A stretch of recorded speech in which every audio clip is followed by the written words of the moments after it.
ఇంట్లో డబ్బులు నిలువ ఉండటం లేదా? ఎంత చేసినా ఖర్చులు వచ్చి పడుతున్నాయా?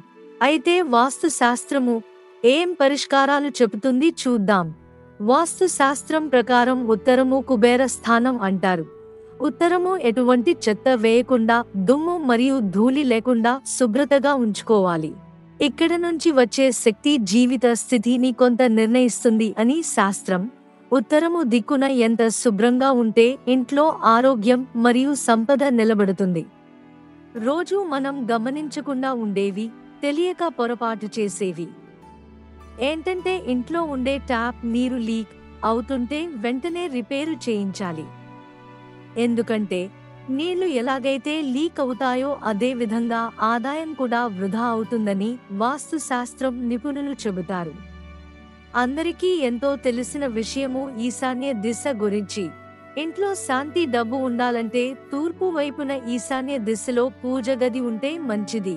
ఈశాన్య మూల పూజ ఆర్థిక ఇబ్బందులను తొలగించి లక్ష్మీదేవి అనుగ్రహము కలుగుటకు కారణము అగును.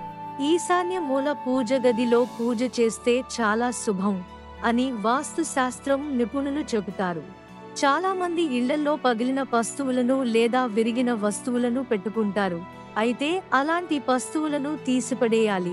విరిగిన గ్లాస్, వాడకుండా ఉన్న ఖాళీ వాటర్ బాటిల్స్, పగిలిన ఆర్ట్ పీసెస్ మరియు క్రాకరీ పడేయాలి. విరిగిన వస్తువులను ఇంట్లో పెట్టడం మంచిది కాదు అని వాస్తు ప్రకారం సూచిస్తారు. ఇంట్లో కుబేర యంత్రాన్ని పెట్టుకున్నట్లయితే ఆర్థిక పరిస్థితి మెరుగుపడుతుంది.